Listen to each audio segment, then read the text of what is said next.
Hey everyone, and welcome to this explainer. I am incredibly pumped you're here today because we are tackling a concept that literally flips the script on how we measure success and personal growth. Usually, when we think about building an extraordinary life, we imagine these massive, sweeping changes, right? We think about huge leaps of faith, totally pivoting our careers, or, packing up and moving across the world. But the source material we're breaking down today argues something entirely different. It proposes that the secret to an extraordinary life isn't found in those massive leaps at all. Actually, it's hidden right in the meticulous, deliberate execution of the most mundane details of your everyday life. So I want you to genuinely ask yourself right now, what actually separates the ordinary from the extraordinary in our day-to-day lives? Is it just raw talent? Is it a lucky break? Or maybe endless resources? We spend so much time searching for that one magic bullet, but what if the answer is much quieter than that? What if the answer is sitting right in front of us, buried in the small tasks we completely rush through every single day? Well, let's dive right into it. The core thesis we're exploring today comes from the author Zui Feng, drawing on over 60 years of lived experience. He writes, "By completing every little thing you do perfectly, you become an extraordinary individual." He asserts that if you adopt this exact mindset, your life path will undoubtedly grow wider and wider. It's a pretty bold claim, right? It means every email you fire off, every single dish you wash, every brief hallway conversation you have, none of it is filler. It is all the main event. All right, moving into section 1, daily relationships and mastering interactions. Let's see how this builds into something super practical. Because this philosophy doesn't just exist in a vacuum, it applies directly to our grounded interactions. Now, it is totally human nature to keep score, right? We naturally calculate our personal interests and think, okay, if I do this favor, what exactly do I get in return? But Xu Feng's advice completely rejects that whole transactional mindset. He advises giving your absolute utmost effort to your family, your spouse, your siblings, and your colleagues, and expecting absolutely nothing in return. You just simply express your best qualities. So what does this actually look like in practice? Well, first, serve with earnest joy. Make the people around you feel secure and comfortable. Second, actively show respect to your superiors, your elders, and those who excel in their fields. Third, be willing to give more and enjoy less to make collaboration really valuable for others. And actually, this last one is the absolute most crucial part. Ensure absolutely zero complaints or half-heartedness, not even a hint of it. Working without a single complaint is the foundational bedrock of becoming extraordinary in your interactions. Okay, shifting gears from personal relationships to the professional sphere. Section 2, the ultimate work ethic, beyond the paycheck. This requires a massive mindset shift, especially if you feel underappreciated at your job. Usually we work transactionally. We're constantly calculating if our salary perfectly matches our output. But the extraordinary mindset is totally different. It's about doing the tasks you're engaged in to the absolute highest, most perfect level simply for their own sake. Xu Feng urges you to never think you're just working for a boss or just for a paycheck. You have to detach the quality of your work from the external reward. And his philosophy here is sheer and uncompromising.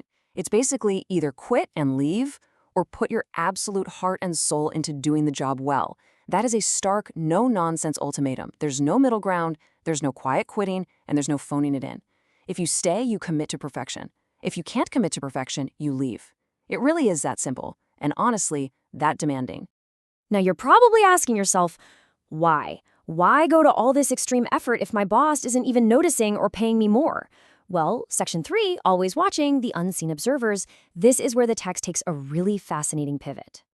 The source material takes a sudden shift from grounded career advice straight into a profound spiritual secret. Xu Feng states that whether you're interacting with a huge crowd of people or working completely alone in your own, there are eyes constantly watching you. And we aren't talking about your manager or your neighbors. The author notes that these observers are always more advanced and outstanding beings.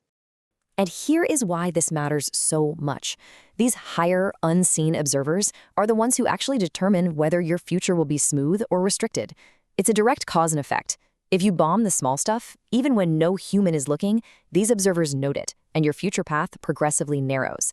Conversely, if you nail every little thing perfectly, they see that too, and your path continually widens.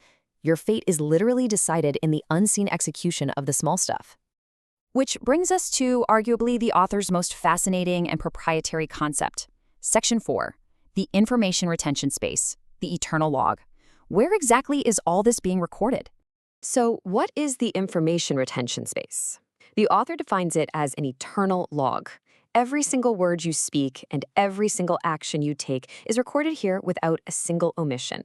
And the source material emphasizes the absolute permanence of this space. It states that even if tens of thousands of years pass, or even if the Earth itself literally disappeared, everything recorded in this space would survive. Once a word is uttered, once a deed is done, it is impossible to erase. Let's ground these immense cosmic stakes back into our modern reality for a second. Section 5, Life Trajectory and Shaping Your Future. Because this isn't just about ancient philosophy. It's about what you're doing right now. Xu Feng specifically identifies our modern testing grounds. Think about the vast online world, social media, WeChat groups. These provide incredible spaces for us to showcase our talents. But we've got to be hyper-vigilant, because in these digital arenas, every single interaction is being eternally logged in that information retention space. Our everyday actions in these groups are directly tethered to our long-term fate. This is where the stakes reach their absolute peak. Every word and action is actively paving the road for your future. The text states that speaking perfectly and doing every little thing perfectly literally paves the road to heaven. On the flip side, speaking and acting in an ugly way paves the road to hell. Your digital footprint and your daily habits aren't just passing moments, you guys. They are the literal building blocks of your ultimate destination. It all boils down to this absolute law of cause and effect. To quote the text, what information you input into the world determines what results the world will give you. It is an unbreakable, closed loop. If you want extraordinary results from the universe, you absolutely have to input extraordinary perfection into the world, starting with your very next task. The author reminds us that our words and actions are just a complete reflection of our inner world, and this is why every second counts. Sometimes just a single word we speak or one tiny action we take has the power to completely alter an entire life's trajectory. All those small words and deeds collectively shape our destiny. You hold that power in everything you do. So, I want to leave you with this final provocative thought. Knowing that the information retention space is eternally logging absolutely everything, knowing that unseen eyes are watching exactly how you handle the mundane tasks, what trajectory are your next words paving for you? Are you going to keep score and complain? Or are you going to choose to be extraordinary by doing the next little thing perfectly? The choice and the path is entirely yours. Thanks so much for joining me for this explainer, and I really hope this perspective helps you find some profound meaning in the small things today.